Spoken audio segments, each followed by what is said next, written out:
r/AskReddit, what's a secret you'll never tell your significant other? Someone once told me, don't let perfect be the enemy of good. Damn, I actually think I needed to hear that. How challenging it is to navigate through their depressive episodes. Some days I'm so exhausted from picking up the slack and taking care of the kids and working. It's hard to find compassion. I know he didn't choose this. Some days are just harder than other, and today was one of those days. I love you more than you'll ever know. That breaks my heart. I get it. You're a good person for being there however you can. But remember to take care of yourself too. That I don't like his family.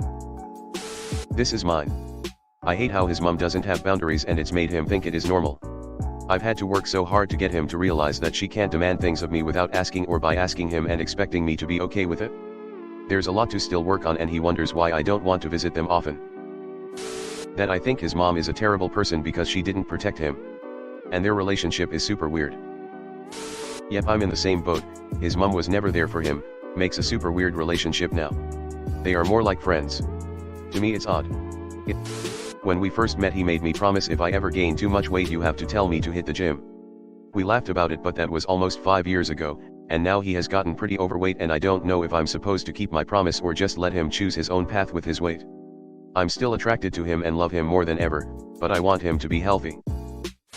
And GT, I'm still attracted to him and love him more than ever. Tell him this part first. That I often fantasize about being a hermit in a cabin in the complete wilderness. Rachel, if you're reading this, you won't catch me lacking. Don't worry, there will be a next time. I occasionally take a day off work to have some time to myself. I love them dearly, but I cherish having the apartment to myself, watching what I want on TV, and just enjoying the solitude. It's my secret mental health day. I'm secretly planning one of these. Love my partner, love our baby, live my job, but I just need a freaking doing my thing day. I'd be completely fine with my partner covertly taking a day like this too, but they are the won't chill till I burn out type. That I hate the baby voice she makes. Just tell her. It's a long life, and you'll end up telling her someday anyway, in a less than perfect situation. Michael, you are also on record as saying whittle iddle, footy woodies, number nums, jammies, make boom boom, widicus, and hodewand. Andy, do I sometimes replace R's with W's? Do I sometimes repeat a word to get my point across? Well, if I do, Andy, so why? Everybody does, trust me. You could ask her to stop. I'm old, it's been forever, together, even if there is something I could come up with, I probably already told my spouse at some point and have forgotten about it. There are dozens of us. Dozens. Pretty much the essence of a good long-term relationship. There's nothing I'm hiding from my so, and if there's something she doesn't know it's only because I didn't think it would matter telling them, not because I'm avoiding it. A lot of things like how bad my depression really is. I feel bad because I never really open up to him about it, but he would worry about me and pity me if I told him how bad it truly is. Head tiptoe around me and my feelings, and I don't want that. I hope you can tell him one day, sad face. My nightmares from my PTSD. They're gruesome deaths of infants. Really gruesome. Nobody needs to know what I saw in my nightmares. Nobody. My PTSD nightmares are also horrific. I can't bring myself to talk about them at all because they are just that disturbing. I'm so sorry you deal with that too. Something that has really helped me is staying sober. Especially from alcohol.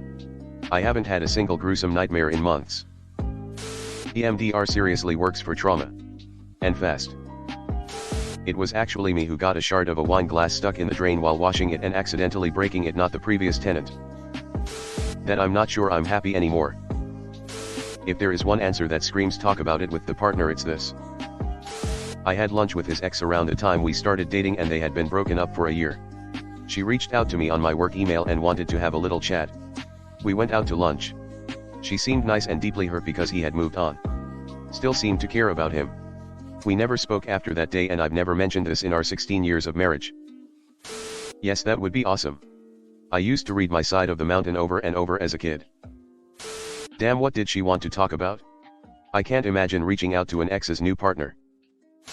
I'd never tell them that I secretly believe I could have been a great 17th century pirate, expertly navigating the uncharted waters of the living room in search of the remote control treasure. Don't let your dreams be dreams. How much I truly love her. May scare her away after 30 years.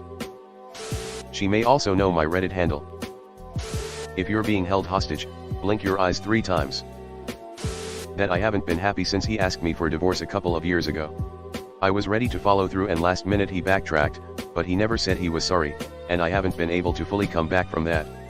I don't think I love him the same since. There are obviously some issues in the relationship.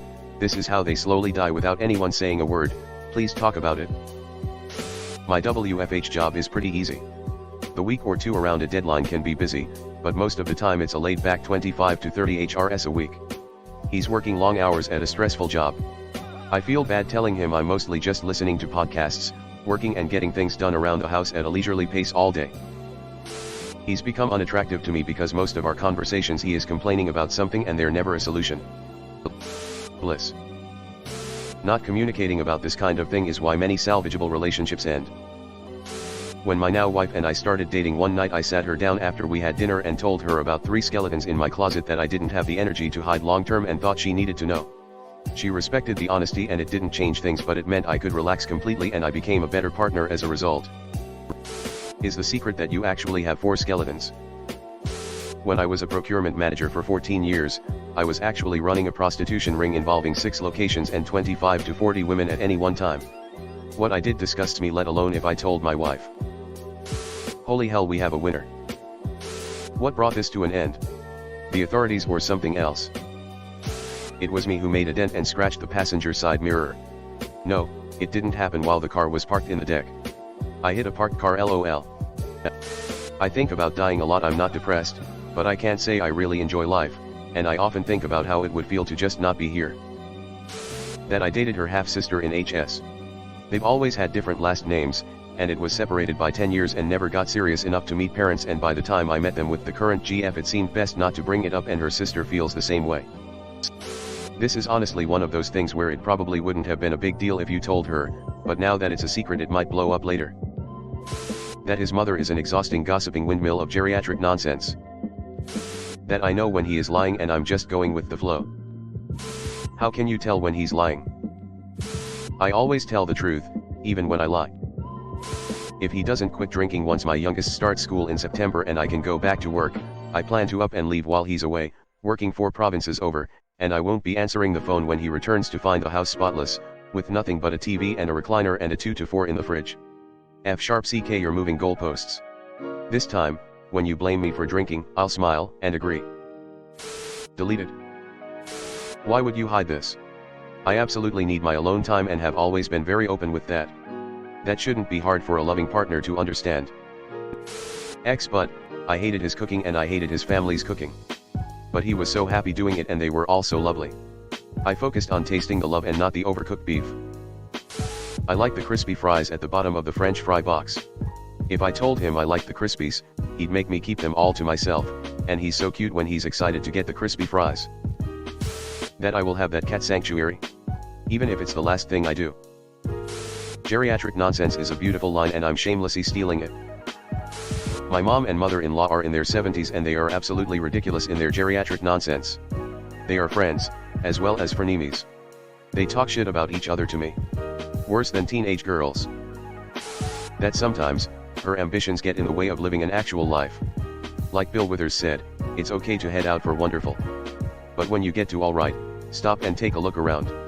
Because this might be as far as you need to go. Hello everyone. Thanks for sticking to the end of this video. I really appreciate it. I just wanted to humbly ask you to subscribe to the channel. According to my statistics, 100% of my viewers in the past 28 days are not subscribed. I have always wanted this channel to reach 1,000 subscribers, and if you want to support and be a part of that, subscribe. It's free and it's an awesome way to support the channel. Thanks again, Reddit glitch out.